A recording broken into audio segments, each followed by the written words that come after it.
जब जब सरहद पर तनाव होता है, देश के अंदर चुनाव होता है, सिर्फ इनको मुद्दा बनाना। और मैं आज भी किराए के मकान में रहता हूँ। हाल में देखो 27 करोड़ की इन्होंने मदद कर दी गरीबों की, लेकिन कुछ कहानी जो समाज सेवी होती है इनकी अलग होती है, क्योंकि इनमें जो लोगों की मदद करने में जो इन्हें मजा आता है वो अपनी बिल्डिंगें महल होते हैं खड़े करने में नहीं आता। ये अक्सर की कहानी होती है। दोस्तों, मैं शहजाद बदरी, आप देख रहे हैं सोशल जस्टिस नेटवर्क। आज हम गांव माजरी में मौजूद है और जो समाज सेवी है हर्ष चकारा, ये सोशल मीडिया पर इनका नाम बड़ा चर्चित है। जिस तरीके से ये गरीबों की मदद करते हैं और झोपड़ियों में जाकर ये सोशल मीडिया पर बहुत ज्यादा चर्चित इनका चेहरा है। और दानिश में बराबर में खड़े हैं दानिश पवार जी, जो इन्होंने अभी गांव में अपना एक प्रोग्राम कराया था। हमने इनकी स्पीच भी सुनी। इनकी स्पीच और भाषा में जो हमने कीमती बातें सुनाई दी, वो आप तमाम युवा संगठन के लोग इनके खड़े हैं। आपका बहुत बहुत शुक्रिया हर्ष जी। भाई साहब, शुक्रिया था तो आपका है, जो आपने हमारे को इतना कीमती समय दिया, हमारे को कैप्चर किया। क्योंकि आज का वक्त ऐसा आ गया है मेरे भाई, सब कुछ पैसे में होता है। यानी कि पैसे में ही पत्रकार बुलाने पड़ते हैं, पैसे में ही सारी चीजें हमारे को दिखावा करनी पड़ती है। आप प्यार प्रेम में भाईचारे में यहाँ आके हमारी बात को, अगर कहीं हमारी आवाज को बुलंद कर रहे हो, आगे बढ़ा रहे हो, तो इसके लिए धन्यवाद आपका करना चाहेंगे। अच्छा हर्ष जी, ये जो आप काम कर रहे हैं, गरीबों की बच्चियों की शादी करना, और गरीब जिस तरीके से आज के वक्त में शादी बड़ी महंगी हो गई है, और इस काम में आपको मजा आता है या कोई लालच से आप ये काम कर रहे हैं? देखिए, मैं बहुत छोटा था, 1997 की बात है, मेरी उम्र 7 साल थी। मेरी माता जी की जो मृत्यु हुई थी वो सिर्फ 50,000 रुपए के ऊपर हुई थी। 50,000 रुपए ना होने के कारण अस्पताल के बाहर 1 हफ्ते तक तड़पती रही, और वो सारा मंजर, सारी चीजें मैं अपनी आंखों से देख रहा था। उसके 1 साल के दौरान ही मेरी दादी, मेरा दादा सौरग सिधार गए। इन सब चीजों को देखते हुए जो मेरा पिता था वो सद्बुद्धि खो बैठा, दिमागी हालत से पागल हो गया। देसी भाषा में बोले तो मेरा जो भाई है वो मेरे से 3.5 साल छोटा है, यानी कि उसकी उम्र उस वक्त 3.5 साल थी। जब हम किसी के दर पे, किसी के द्वार पे कुछ मांगने के लिए जाते थे, क्योंकि वो उम्र हमारी ऐसी तो थी नहीं कि अपने आप बना खा लें। जब हम पड़ोस में जाके लासी मांगते, अचार मांगते या कुछ भी 2 रोटी मांगते, हमारे को गालियां मिलती थी, ताने मिलते थे। समाज क्या है, समाज के अंदर आज का जो समय है, जब लोग आपसे पूछते हैं आप करते क्या हो, ये जो वाक्य ना, ये बहुत भारी चीज है। वो अंदाजा लगाते हैं कि आपको इज्जत कितनी देनी है। अगर आप बताते हो मैं अफसर हूं तो वो आपको उसी हिसाब से पेश आएंगे। आप बताते हो मैं मजदूरी करता हूं तो आपको फिर उसी हिसाब से इग्नोर करेंगे। यही हालात उस वक्त हमारे थे, जब हमारे पास हमारे ताकत नहीं थी। ये दिखाई दे रहा है इनका कोई भविष्य ही नहीं, फ्यूचर ही नहीं है, तो इनको क्यों किसी भी तरह की मदद देना। दूसरी बात ये थी, ये काम 1, 2 दिन, 4 दिन का तो होता नहीं। जैसे कि जो अगर हमारी बात करो कि जो हमारा समाज, हमारे समाज के हिसाब से जब कोई मृत्यु हो जाती है, मौत हो जाती है, तो उसके 13 दिन तक, 13वीं बोलते हैं, 13वीं तक सभी इंसान इकट्ठे होते हैं। 13वीं तक अगर आपकी माता जी गुजर गई तो आपकी माता जी दुनिया भर की बनेंगी। सब ये बोलेंगे बेटे ये हम भी तुम्हारी माता, हम भी तुम्हारी माता। सच्चाई ये है, जब वो 13वीं का पल्लड़ उठता है, घर के बाहर से, घर के द्वार से सब आदमी चले जाते हैं, कोई अपना नहीं होता। अपने आप ही संघर्ष करना पड़ता, अपने आप ही मेहनत करनी पड़ती है।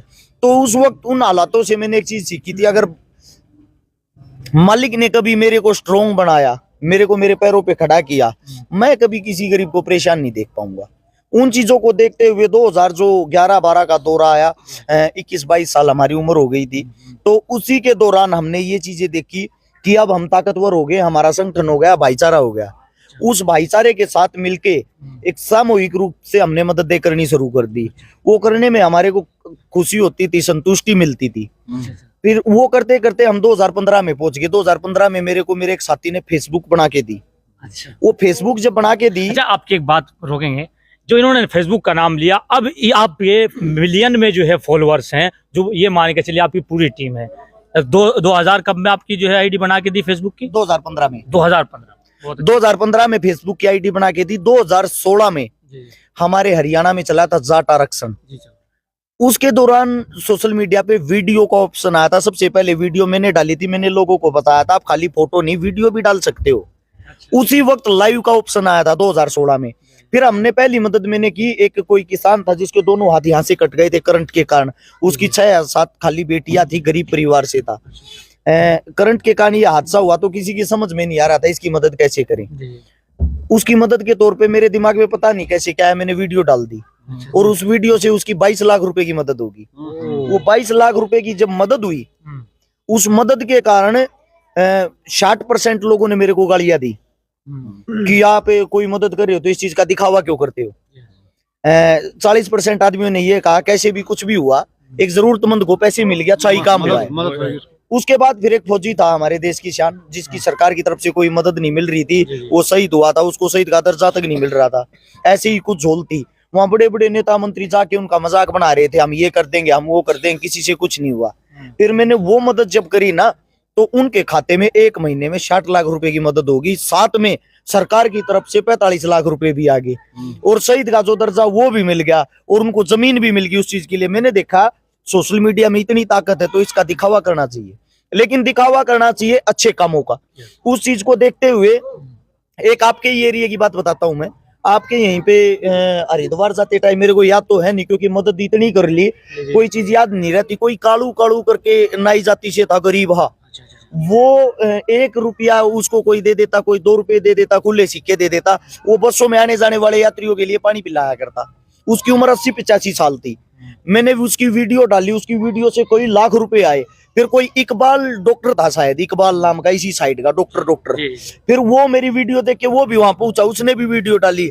आज मैं दोबारा से एक बार वहीं से निकल रहा था तो किसी ने सलाह दिया, आपने उनकी मदद की थी, एक बार मिलते चलो। मैं मिलने के लिए गया तो जो कालू जी थे, जिनकी उम्र लगभग 80 साल थी, वो तीसरी मंजिल से मेरे को बोल रहे, अर्श भाई अंदर कूदता है। अच्छा। यानी कि देखो मेरे को बड़ी खुशी किस चीज से हुई, एक इंसान ने अपने जीवन में यहां से गरीबी देखी, 80 साल तक उसकी उम्र ही निकल गई बेचारे की।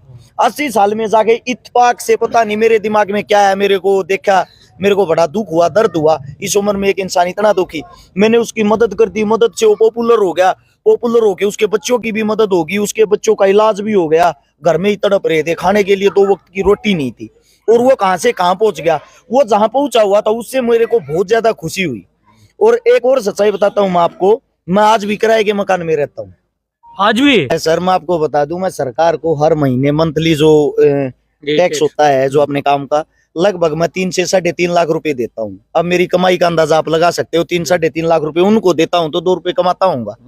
और इतना रुपया कमाने के बाद भी मैं 100 गज का मकान तक नहीं ले पा रहा हूँ, तो पैसा लगता क्या है। आपके ऊपर तो FIR दर्ज कर रहे हैं कुछ जो है युवा लोग जो होते हैं, ये क्या वजह होती है? जो एक युवा आता है, आपकी बहुत कम उम्र है, आपके ऊपर हमने देखा आपकी साइड पर सोशल मीडिया की, आपके ऊपर FIR दर्ज कर देते हैं झूठी, क्या वजह है? हिंदुस्तान के अंदर एक पार्टी है जो आजकल राज कर रही, जिसका नाम भारतीय जुमला पार्टी। अच्छा। वो क्या करते हैं, वो जुमलेबाज लोग, उन्होंने मेरे को कम से कम 20 बार ऑफर दे दिया, हमारा झंडा उठा लो, हमारा डंडा उठा लो।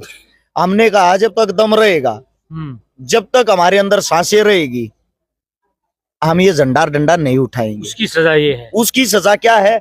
वो कोशिश कर रहे हैं मेरे को घेरने की। कम से कम 7 तो मेरे घर अभी अभी रेड पड़ी थी, अलग अलग दवाइयों पे रेड, इनकम टैक्स की रेड, GST विभाग की रेड, बिजली वालों की रेड, मीटर लगा हुआ है, मीटर पाट लेके कि आपका बिल कम आता है, सरकार के आदेश है, दूसरा लगाएंगे। अच्छा, बिन बोले 1.5 लाख रुपए का वो देंगे कि आपने तार लगा रखे थे। मगर भाई बता दो किस चीज के लगा रखे थे? बोले वो सरकार से पूछना। अभी कल केस लगा रखा था मेरे पे, कल ही की बात है। मैंने किसी को जाति सूचक शब्द बोले हैं, इस चीज पे SC/ST एक्ट लगवा दिया। मैं गया कल, मैं वहां गया, कम से कम आप जैसे जो मेरे मित्र बंधु हो 50 पत्रकार साथी पहुंच गए, दिखाओ भाई वो जहां इसने किसी को जाति सूचक शब्द बोले हैं। बोले वो हमारे पास नहीं। आपके पास नहीं है तो आपने केस दर्ज कैसे कर दिया? उस आदमी को बुलाओ, उस आदमी के पास कॉल कर रहे हैं, आ जाओ भाई, आमने सामने हो लो, यहीं पे आया हुआ ये जाति सूचक शब्द कहाँ बोल रखे? बोले वो हम अभी प्रूफ नहीं कर पाते, कहाँ बोल रखा, कहानी इसको अंदर कर दो, बाद में दिखा देंगे। इससे पहले अभी एक केस और लगाया जिसमें कल जमानत होनी थी लेकिन हो नहीं पाई। मेरे पे केस लगा रखा, मैंने किसी का प्लॉट कब्जाया है। अच्छा। सोनीपत के अंदर दानिश भाई वहीं रहता है, जो हमारा एरिया वो थोड़ा है क्राइम का एरिया है सोनीपत। जो मेरे पे केस लगा रखा है उसमें ये मैंने किसी का प्लॉट कब्जाया है और किसी को 5 लाख रुपए फिरौती मांगी है प्लॉट कब्जाने वाले पे। 16-17 मेरे साथ हथियार वाले थे, 20 मेरे साथ गुंडे थे और मैंने बहन बेटियों के साथ बदतमीजी की, उनके घर में ही जाके मारपीट की। अब इत्तेफाक देखना एक चीज का, इतना बड़ा केस होने के बाद SP साहब ने शिकायत दर्ज नहीं की उनकी। वे गए सीधा CM के पास, CM को ना हमारे खट्टर साहब, उसने वहां से सीएम साहब वैसे तो मेरे को जानता नहीं मैं कौन हूँ, और सीधा अखबार में क्या खबर देता है, ये हर्ष चिकारा एक बहुत ही बड़ा गुंडा है, मेरे पे एक भी केस दर्ज नहीं है आज तक, कोई क्रिमिनल रिकॉर्ड नहीं है मेरा, ये बहुत बड़ा गुंडा, इतना बड़ा गुंडा है, इसके शहर के एसपी साहब ने इसके खिलाफ एफआईआर दर्ज नहीं की। अच्छा, अब मेरे खिलाफ वहां से एफआईआर दर्ज हो जाती सीधी सीएम हाउस से, वो एफआईआर दर्ज होगी, मैं जाता हूँ एसएचओ साहब के पास, मैं एसएचओ साहब से पूछता हूँ, साहब मेरे को वो तो बता दो प्लॉट कहाँ जो मैंने कब्जाया है, वह जगह कौन सी, मेरे को पता तो हो, कम से कम मेरे को तो ये पता होना चाहिए यह जगह कब्जाई है मैंने, और वह वीडियो फुटेज कुछ तो होगा जहां मैं गुंडे लेके गया था, मेरे साथ वे बंदूक वाले थे, ऐसी कोई रिकॉर्डिंग भी तो होगी जिसमें मैंने 5 लाख रुपए मांगे हैं, कोई तो सबूत तथ्य हो। एसएचओ साहब बोले हर्ष भाई सरकार का दबाव, हमने ये लिखना था, बाकी पता हमारे को भी नहीं। मतलब कहानी ये है कि अगर कोई युवा ऊपर आता है समाज का काम करने के लिए, उसको कहीं ना कहीं जो ताकतवर लोग हैं नीचे दबाने की कोशिश करती है, वही आपके साथ हो रहा है। क्योंकि आपकी में हम कल जो पूरी डिटेल निकाली, आप बेकसूर साबित हुए, हर केस आपके ऊपर जो है झूठे थे, वो सब आपने दिखाया लाइव करके। जी जी। लेकिन एक चीज का सवाल यहाँ होता है कि जिस तरीके से आप देखा है, शायद पहली दफा आप इधर यूपी में प्रोग्राम में अटेंड कर रहे हैं, या और भी कोई प्रोग्राम अटेंड किया? आपके एरिया में थोड़ा आगे चल के 13 साल की बच्ची का 3 साल पहले बलात्कार हुआ था, जो गूंगी बहरी थी, जिसको चढ़ा के मार दिया था, जिसकी एफआईआर तक नहीं लिखी गई थी, काफी चर्चित बड़ा मामला हुआ था, वो चमार जाति से थी, वो हमारी बहन गुड़िया, उसकी कहीं सुनवाई नहीं हो रही थी, उसकी यहाँ आके मैं मदद करके गया था, कोई लाखों रुपए उसके खाते में आए थे, लाखों रुपए आने के बाद मैंने उनको ये बोला था सीधा हाईकोर्ट का वकील करो, इनकी ऐसी तैसी करवाओ, तो क्योंकि आदमी जब पैसे से मजबूत होगा सब चीजों से लड़ना सीख जाएगा। और 1 हफ्ते के अंदर उसकी एफआईआर दर्ज करवा के गया था। यहाँ से अभी भाई बता रहा था, दानिश भाई हरिद्वार गए थे, हरिद्वार भी गुड़िया की शादी करवा के आए थे। यहाँ पे पीछे मैं आपको अभी मदद बता रहा हूँ, इससे पहले वाला एक पुल था, शायद पुल से वो करनाल रोड जाता है जो, उस पे भी अभी प्रोग्राम में आए थे, 6 महीने पहले की बात है। अच्छा दानिश भाई, एक आपको अच्छे कैडर के तौर पे मिले हैं, क्योंकि जो है अगर आप देखेंगे इनके अक्सर जो पोस्ट इन्होंने जो तैयारियां की, इनको आप कैसे मिले और इन्होंने पहली जो समस्या रखी वो किस बात की रखी? इनके अंदर कोई खास बात थी जो गांव के गरीब लोगों के आपसे बात रखी इन लोगों ने? ऐसा है सर, जैसे आप लोगों ने किताबें पढ़ी ऐसे हम इंसान पढ़ लेते हैं। इंसान की आंखें, इंसान के हाव भाव, इंसान की बातें सब कुछ बयां कर देती उसके अंदर क्या है। आप कितना भी बनने की कोशिश कर लो, आप जमाने से छुप नहीं सकते। जो आपके अंदर अच्छाई या बुराई होगी वो बाहर निकल के जरूर आएगी। हमने पुलवामा के शहीदों को श्रद्धांजलि देने के लिए एक बहुत बड़ा आंदोलन करवाया, वो दंगल करवाया था भारत केसरी का। मेरी और भाई की उसके अंदर मुलाकात हुई थी। हमारी जो मुलाकात हुई, दानिश भाई को मैं जानता नहीं था, और दानिश भाई वहां सबसे पहले बढ़ चढ़ के हर एक काम कर रहा था। साथ में रक्तदान शिविर भी लगवाया था जहां भाई ने रक्तदान किया था। उसके साथ के साथ जो काम छोटे बच्चे करते हैं एक देखभाल का, वो सारे के सारे काम ये कर रहा था। फिर मैंने भाई से पूछा आप कहाँ से हो, फिर हमारी बातें हुई, वार्तालाप हुई।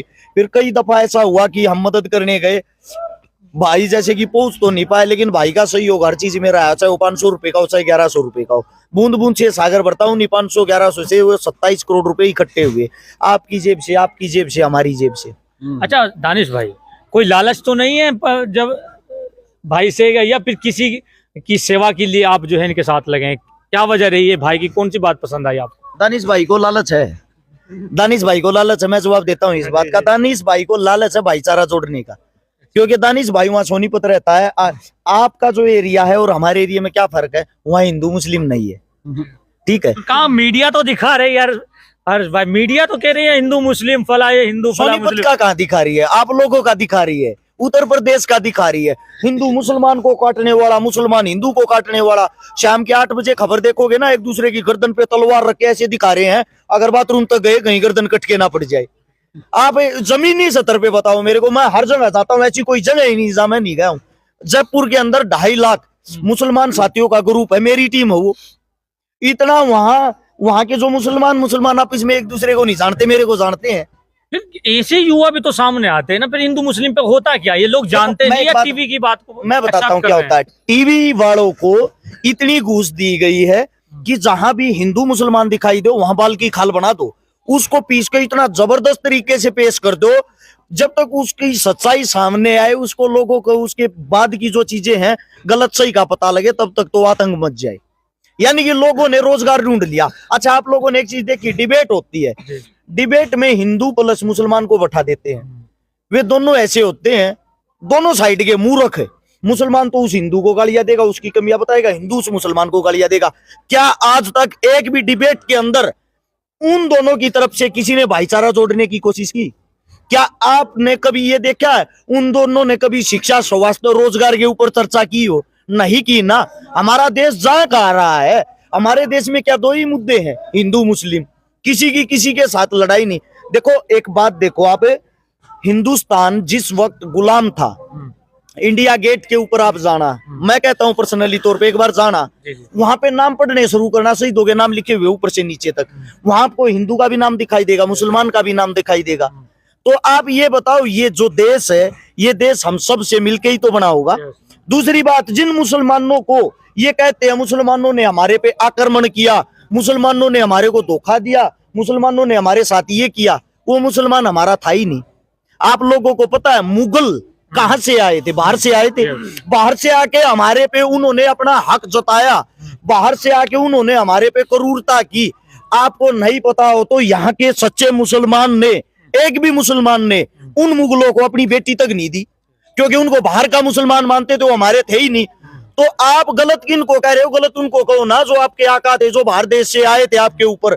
उससे पहले अभी मैं जो बातें बता रहा था, तैमूर जो एक मंगोलिक शासक था, जो चंगेज खान का वंशज था, वो यहाँ आता, यहाँ के क्रूरता मचाता है, सब कुछ तोड़ फोड़ करता है। वो हमारा मुसलमान कहां से हो गया? हमारा मुसलमान वो मुसलमान है जो हिंदुस्तान के लिए लड़ा है, हिंदुस्तान के लिए जिया है, हिंदुस्तान के लिए मरा है और आज भी हिंदुस्तान के लिए जीता है। हिंदुस्तान जो सरजमी है, अगर उसके आप बॉर्डर पे जाओगे, मैं अभी गया था, मैं चाइना बॉर्डर पे गया, देख तो ले यार चाइना कितना अंदर घुस रहा, कैसे झगड़ा। फौजी भाई पता क्या बोल रहे थे? हर्ष भाई टीवी देखते रहो, यहाँ कुछ नहीं है ऐसा, कोई गुलामी, कोई झगड़ा, कोई वो नहीं। बीच में व्हाइट कलर का एक टेंट बना रखा था, जहां हर रोज डेली शाम को डिबेट होती है, हिंदुस्तानियों की, चीनियों की, बैठ के वहां मुलाकात होती है। वहां से ये बताया जाता है उनको कि ऊपर से आदेश है दिल्ली से, आप लोगों ने गर्मा गर्मी का माहौल बनाना है क्योंकि चुनाव आ गया। मैं आपसे पूछता हूँ, वो पाकिस्तान अब इस वक्त कोई भी गोला क्यों नहीं फेंक रहा, कोई भी हमला क्यों नहीं कर रहा? भैया जी चुनाव नहीं है,